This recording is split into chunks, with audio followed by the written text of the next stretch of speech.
Hello guys, balik lagi bersama gue di Saka Channel. Part 3 kali ini akan menjadi akhir dari volume 14 yang berisikan pertarungan antara Rio dan juga Lucius. Untuk part 1 dan 2-nya, kalian bisa lihat di link yang ada di deskripsi. Chapter 6, Keberadaan Putri Bersaudari. Sehari setelah mereka berdua diteleportasi, kini Flora dan Christina masih terus berjalan di tengah hutan. Namun Flora mulai terhuyung-huyung hingga akhirnya tumbang ketika Christina sedang memasak. Waktu itu terlihat bahwa leher Flora menghitam, yang berarti racun laba-laba sebelumnya sama sekali tidak bisa dinetralisir.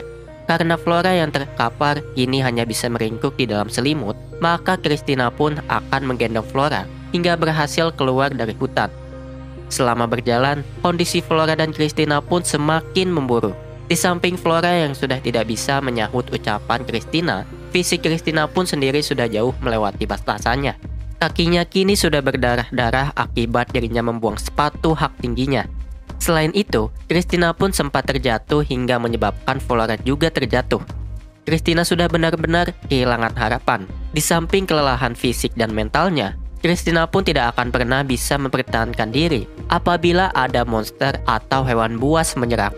Selain itu, dirinya tidak yakin apakah Flora masih bisa bertahan hidup atau tidak hingga mereka berdua bisa keluar dari hutan. Dalam kondisi tersebut, Christina mencoba memanjat untuk memastikan arah. Begitu melihat bahwa desa sudah dekat, Christina pun langsung turun. Dan untungnya, pada waktu itu juga Flora sudah kembali mendapatkan kesadarannya. Dan 1 jam kemudian, akhirnya mereka pun melihat desa begitu keluar di hutan. Sementara itu, sehari setelah Rio memenangkan kontes yang diadakan oleh Duran, tiba-tiba Rio pun didatangi oleh Duran di penginapannya. Waktu itu Duran memberitahu lokasi Lucius kepada Rio sebagai hadiah dari kontes kemarin. Selain itu, Duran pun menambahkan bahwa terdapat kenalan Rio di lokasi tersebut. Pendengar hal tersebut, Rio pun langsung menuju lokasi yang disebut oleh Duran, yakni di sebuah desa di dekat hutan.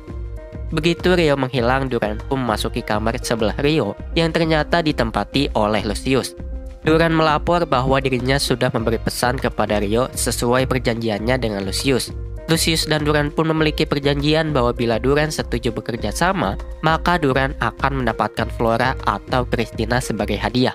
Dan beberapa saat kemudian, Duran dan Lucius pun pergi menggunakan sihir teleportasi. Chapter 7, Sebelum Pertarungan Maut. Begitu Christina berhasil membawa Flora ke dalam desa, Christina pun dijauhi oleh para warga desa yang ketakutan. Ketika salah satu warga desa berhasil ditanyai oleh Christina, Christina akhirnya mengetahui bahwa dirinya sedang berada di Palladia. Kerajaan Palladia sendiri merupakan kerajaan yang letaknya cukup jauh dari Rodania. Selain itu, Palladia juga merupakan sekutu dari Kekaisaran Proxia yang merupakan musuh restorasi. Setelahnya orang tersebut mengantarkan Christina ke rumah kepala desa yang merupakan seorang dokter. Waktu itu Christina berkata bahwa mereka adalah bangsawan yang diserang oleh bandit dalam perjalanan. Ketika melihat leher Flora yang menghitam, dokter berkata bahwa Flora kemungkinan bukan terkena racun, melainkan terkena infeksi. Dokter tersebut berkata bahwa dirinya belum pernah melihat seseorang berhasil selamat setelah beberapa lama terkena infeksi tersebut. Selain itu, infeksi tersebut diketahui bisa menular kepada orang lain yang berada di dekatnya, sehingga dokter tersebut sangat ingin mengusir Flora dan Christina dari sana. Di tengah kepanikan Christina, tiba-tiba Lucius dan Duran pun datang ke sana. Waktu itu Duran berkata bahwa infeksi tersebut bisa disembuhkan di kastil kerajaan. Namun, sebagai bayarannya, mereka harus tidur bersama Duran selama 1 malam. Walau begitu, Duran pun menambahkan bahwa dirinya saat ini tidak ingin menyentuh mereka berdua karena merasa jijik. Karena bagaimanapun juga, kini Flora dan Christina terlihat lebih mirip seperti gelandangan.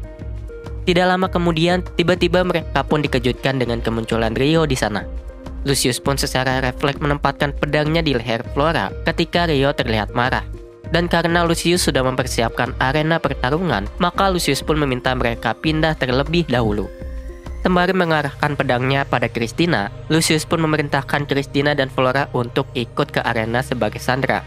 Waktu itu Lucius bertanya apakah Christina dan juga Flora sudah membayar kejahatannya kepada Rio, yakni ketika Rio yang merupakan anak yatim difitnah sehingga harus pergi dari Beltram dan berganti nama jadi Haruto.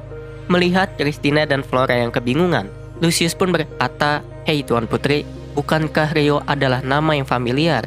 Seorang anak yang kalian pandang rendah, yang menjadi kriminal akibat sebuah fitnah, dan sekarang tumbuh menjadi pria ini. Bukankah kalian penasaran mengenai masa lalunya? Bukankah kalian ingin mengatakan sesuatu?" Terpojokan oleh Lucius, Christina pun hanya bisa terdiam dengan ekspresi kaku di wajahnya. Di samping aura membunuh Rio yang semakin lama semakin pekat, Lucius pun terus menceritakan kisahnya. Lucius berkata bahwa dirinya tertarik kepada Zen yang memiliki kemampuan mengagumkan sebagai petualang. Dan ketika dirinya mendapat kepercayaan Zen, Lucius pun akhirnya tahu bahwa Ayame adalah putri kerajaan. Walau mereka harus pergi dari negaranya, namun Zen dan Ayame terlihat sangat bahagia. Dan hal tersebut membuat Lucius sangat muak. Lucius pun kemudian berhasrat untuk menghancurkan keluarga tersebut. Mulai dari membunuh Zen ketika Rio masih sangat kecil, hingga akhirnya membunuh Ayame di depan Rio yang masih berusia 5 tahun. Ketika Flora berkata bahwa Lucius telah melakukan hal yang sangat buruk, Lucius pun membalikkan perkataan tersebut kepada Flora dan Christina. Lucius berkata bahwa mereka memperlakukan Rio seperti sampah hanya karena Rio adalah seorang anak yatim. Dan sekarang mereka akan memohon kepada anak yang dipandang rendah dulu. Namun Christina pun malah berkata bahwa mengorbankan satu orang untuk kepentingan kerajaan adalah hal yang biasa. Mendengar hal tersebut, Lucius pun menyebut Christina sebagai manusia berdarah dingin karena dengan mudah berkata bahwa pengorbanan adalah hal yang biasa. Lucius pun berkata bahwa Rio sama seperti Zen, yakni sama-sama dengan bodoh selalu mencoba untuk menanggung beban orang lain. Waktu itu Lucius berkata sembari meletakkan ujung pedangnya pada leher Christina. Walau begitu, Rio sama sekali tidak memberikan respon, apalagi mengeluarkan pedangnya. Selanjutnya Lucius berkata bahwa bila Rio tidak bisa membunuh dirinya saat ini, maka dirinya akan menikmati penderitaan Celia dan Miharu, sebelum akhirnya dirinya akan membunuh mereka berdua. Dan untuk melengkapinya, Lucius akan membiarkan Rio yang sekarat melihat itu semua. Ketika mendengar nama Miharu dan Celia, akhirnya kemarahan Rio pun meluap dan Lucius pun melepaskan penutup matanya. Sesaat kemudian, Lucius pun menghilang dan kemudian melemparkan Christina dan Flora dari langit. Begitu menangkap kedua beban tersebut, kini Rio pun harus menangkis setiap serangan Lucius sembari melindungi mereka. Sialnya, kini Lucius bukan hanya bisa bergerak cepat, namun juga berteleportasi. Walaupun di pertarungan sebelumnya Lucius beberapa kali berteleportasi berkat kemampuan pedangnya, namun kini Lucius terus berteleportasi tanpa henti. Rio menduga bahwa mata baru Lucius lah yang membuat Lucius bisa berteleportasi terus-menerus. Walau begitu, Rio bisa memprediksi di mana Lucius akan muncul berdasarkan mana dan odo. Namun, Rio benar-benar kesulitan untuk menangkisnya, berhubung terdapat dua beban yang harus dilindungi. Untuk mengakalinya, Rio pun harus terbang dan menembaki Lucius dengan banyak batu berukuran besar yang tadinya sama-sama melayang di udara. Setelahnya, Rio pun beberapa kali harus menciptakan penghalang sihir untuk menangkis serangan Lucius. Setelahnya, Rio pun menembaki Lucius dengan ratusan bola cahaya, dan serangan tersebut terus berlanjut hingga entah sudah berapa bola cahaya yang Rio luncurkan. Begitu berhasil menghindari serangan tersebut, Lucius pun menembakkan kembali bola cahaya Rio yang telah diserapnya tadi. Ketika Rio menahannya dengan sebuah tornado, Lucius pun menuangkan banyak energi hitam kepada pedangnya yang kemudian digunakan untuk menyerang Rio. Di sisi lain, untungnya Rio berhasil menuangkan sihir anginnya untuk mengeluarkan hembusan angin, hingga akhirnya tercipta gelombang kejut yang sangat kuat tepat ketika dua energi tersebut bertabrakan. Begitu Lucius terhempas, Rio pun turun dan membuat dua batu raksasa bertumbukan satu sama lain di posisi Lucius berada. Namun sialnya Lucius masih sempat berteleportasi tepat sebelum dirinya hancur oleh dua batu tersebut. Di sisi lain, Christina pun hanya bisa diam kebingungan ketika melihat pertarungan antara dua orang yang sudah tidak bisa disebut manusia lagi. Pertama, Christina kebingungan mengenai bagaimana cara Rio terbang. Kedua, mengenai mengapa Rio bisa menggunakan berbagai macam sihir tanpa kehabisan mana dan juga tanpa perapalan. Padahal apa yang Christina tahu adalah Rio sama sekali tidak bisa menggunakan sihir ketika di sekolah. Setelah Lucius berhasil menghindar, Rio pun menyimpulkan bahwa Lucius hanya bisa berteleportasi sejauh matanya bisa melihat. Kemudian pedangnya memiliki kemampuan ruang dimensi yang dapat menyerap serangan dan juga menembakkannya lagi. Dan yang masih menjadi misteri adalah tangan kirinya yang selalu ditutupi oleh perban. Karena apa yang Rio ketahui, Lucius selalu menggunakan tangan kanannya. Sementara kini Lucius memindahkan pedangnya ke tangan kirinya. Waktu itu Lucius sempat bertanya mengenai gaya berpedang Rio yang terlihat sangat asing. Ketika Rio menjawab bahwa dirinya menciptakan gaya berpedang sendiri, Lucius pun menyatakan dimulainya ronde kedua. Waktu itu, Lucius mengayunkan pedangnya dari jarak 10 meter. Namun tiba-tiba pedang Lucius muncul di belakang Rio. Sialnya, Lucius terus menyerang dengan serangan tersebut ke berbagai arah, termasuk ke arah Christina dan Flora. Tentunya hal tersebut membuat Rio kesulitan. Bahkan Rio menggambarkan bahwa dirinya kini bagai sedang menginjak es tipis yang bisa pecah kapan saja. Ketika Lucius berteleportasi sembari menghunuskan pedangnya, Rio pun sempat terkecoh. Waktu itu Rio harus mengorbankan lengan kirinya terluka untuk melindungi Christina dari pedang yang hampir menusuknya. Setelahnya Lucius pun terus menggunakan kombinasi yang sama, sehingga Rio harus terus menangkis serangan Lucius yang datang dari berbagai arah. Sedikit saja Rio menjauh dari Christina dan Flora, maka pedang Lucius akan dengan mudah menusuk mereka berdua. Rio pun terus menangkis semua serangan tersebut, sedangkan darah dari lengannya terus berceceran. Di sisi lain, Christina pun terus berteriak kepada Rio walau Rio tidak mendengarnya sedikit pun. Setelah beberapa saat, Rio pun berhasil menemukan pola serangan Lucius. Selain itu, dirinya pun berencana untuk membatasi atau bahkan menghilangkan kemampuan sihir dan teleportasi Lucius. Karena pada dasarnya sihir adalah manipulasi antara odo, mana, dan energi alam, maka sihir yang lebih besar akan memakan sihir yang lebih kecil. Dengan kata lain, agar Lucius tidak bisa berteleportasi, maka Rio harus menciptakan sihir skala besar yang akan menyebabkan sihir Lucius tidak berfungsi. 1 menit kemudian, keadaan pun semakin memburuk bagi semua orang. Pertama, Flora kini terlihat sangat pucat bagai selai kertas akibat racun yang terus menyebar. Kedua, Rio mulai kehabisan stamina dan juga kehilangan banyak darah. Dan terakhir, entah sudah berapa kali, serangan Lucius terus meleset karena faktor stamina juga. Dan mengejutkannya waktu itu Rio berkata, "Mari kita akhiri pertarungan ini di sini." Ketika Lucius menyangka Rio sudah kehilangan akal sehatnya akibat terus tersudutkan, Rio pun menciptakan air dalam skala besar yang mampu menenggelamkan desa yang berada cukup jauh dari tempat mereka saat ini. Setelahnya air tersebut berubah dan membentuk 8 kepala dan 8 ekor naga. Christina sempat terkejut mengapa Rio bisa menciptakan bentuk sempurna Yamata no Orochi yang merupakan serangan spesial Hiroaki dengan pedang sucinya.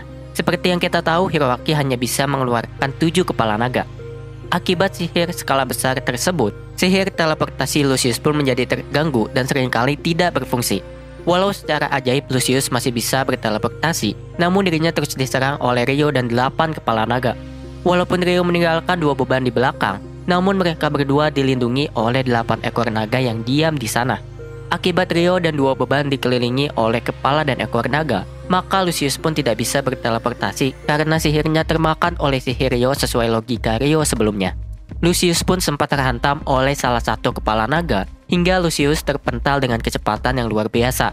Kemudian Lucius pun memilih untuk berlari menuju 2 beban yang dilindungi para naga. Namun karena para naga tersebut terus mengamuk, Lucius pun harus berteleportasi ke langit untuk mundur.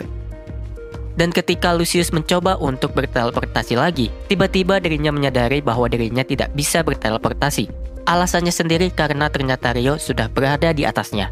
Waktu itu Rio menghujamkan pedangnya ke dada Lucius dari atas ke bawah layaknya sebuah meteor jatuh. Dengan pedangnya yang menancap ke tanah sekaligus dada Lucius, Rio pun kemudian memutar pedangnya untuk memastikan jantung Lucius benar-benar hancur. Dengan cahaya di matanya yang perlahan memudar, Lucius pun bertanya mengapa Rio mau repot-repot melindungi Christina dan Flora. Lucius menambahkan bahwa kerajaan Beltram tidak akan bertahan lebih lama lagi, karena bagaimanapun juga tradisi wabah berjalan telah memasuki kerajaan tersebut. Di sisi lain, Rio juga berkata bahwa dirinya tidak mengerti mengapa Lucius harus membunuh kedua orang tuanya.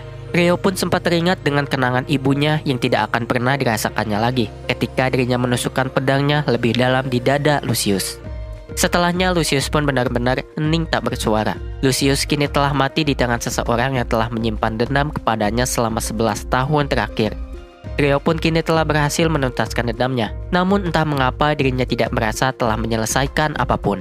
Walau perasaan kehilangan dan juga kegelapan meluap dari dalam diri Rio, namun karena Rio berhasil mendapat keinginannya, maka Rio pun tidak memiliki sedikit pun penyesalan di hatinya.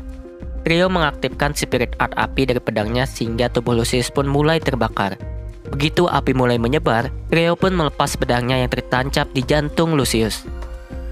Setelah dirinya mengambil beberapa langkah ke belakang, Rio pun memandangi tubuh Lucius yang kini berubah menjadi abu dengan cepat.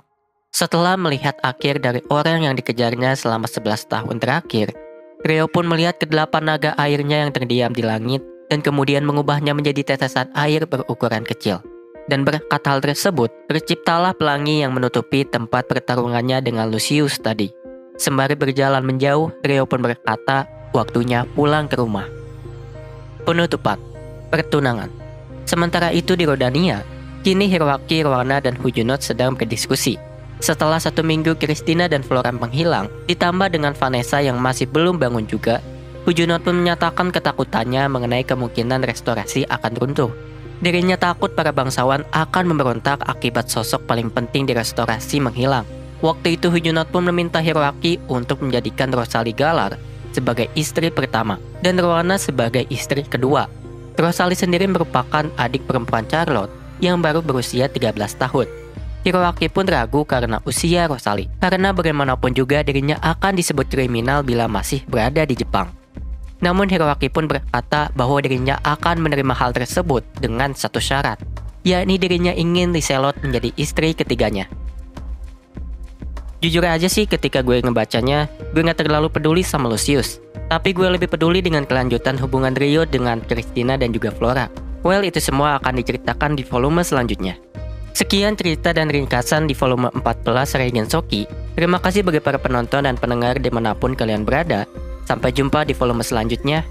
Bye!